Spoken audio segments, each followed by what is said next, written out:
కొత్త సంవత్సరం మొదటి నెలలో అంటే 2024 జనవరిలో చాలా స్మార్ట్ ఫోన్లు లాంచ్ కాబోతున్నాయి.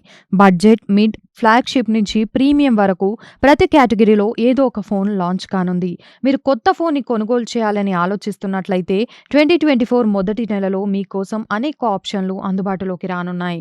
జనవరి మొదటి వారంలోనే 5 స్మార్ట్ ఫోన్లు విడుదల కానున్నాయి. జనవరి మొదటి వారంలో ఇప్పటి వరకు అందుబాటులో ఉన్న సమాచారం ప్రకారం 2 కంపెనీలు తమ కొత్త స్మార్ట్ ఫోన్ సిరీస్‌ను జనవరిలో విడుదల చేయనున్నాయి. ఇందులో రెడ్మీ, వివో ఉన్నాయి. జనవరి 4వ తేదీన రెడ్మీ నోట్ 13 సిరీస్‌ను విడుదల చేస్తుంది. ఇందులో Redmi Note 13, Redmi Note 13 Pro, Redmi Note 13 Pro ప్లస్‌తో సహా 3 స్మార్ట్ ఫోన్లు లాంచ్ కానున్నాయి. వివో అదే రోజున వివో X100 సిరీస్‌ను కూడా లాంచ్ చేస్తుంది. దీని కింద Vivo X100, Vivo X100 pro smart ఫోన్లు ఉండనున్నాయి. ఈ 2 సిరీస్‌లకు సంబంధించి కొన్ని స్పెసిఫికేషన్స్ లీక్ అయ్యాయి. మీరు కంపెనీ యూట్యూబ్ ఛానల్ ద్వారా ఆన్‌లైన్‌లో వీటి లాంచ్ ఈవెంట్‌ను చూడగలరు. వివో X100 సిరీస్ ఫీచర్లు ఈ వివో సిరీస్ మీడియాటెక్ డైమెన్సిటీ 9300 ప్రాసెసర్తో లాంచ్ కానుంది. వివో X100 బేస్ మోడల్లో కంపెనీ 120 వాట్స్ ఫాస్ట్ ఛార్జింగ్తో 5000 mAh బ్యాటరీని అందిస్తుంది.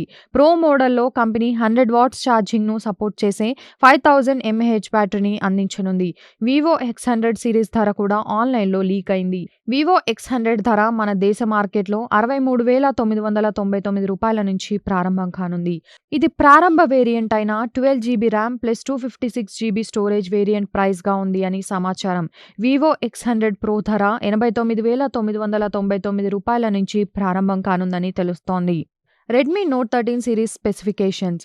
Redmi Note 13, Redmi Note 13 Pro, Redmi Note 13 pro plus 3 ఫోన్లలోనూ 6.67 అంగుళాల 1.5K full HD plus LED డిస్ప్లేను చూడవచ్చు. రెడ్మీ నోట్ 13 ప్రో ప్లస్ మోడల్లో మీరు ట్రిపుల్ కెమెరా సెటప్‌ను పొందుతారు. దీనిలో 200 megapixel primary camera, 5000 mAh battery, 120 watts fast charging ఉంటుంది. రెడ్మీ నోట్ 13 ప్రో మోడల్లో Qualcomm Snapdragon 8 gen 2 processor, Redmi Note 13 pro plus మోడల్లో మీడియాటెక్ డైమెన్సిటీ 7200 అల్ట్రా ప్రాసెసర్లను ఉండనున్నాయి. బేస్ మోడల్లో మీడియాటెక్ డైమెన్సిటీ 6080 చిప్‌సెట్ అందించనున్నారు.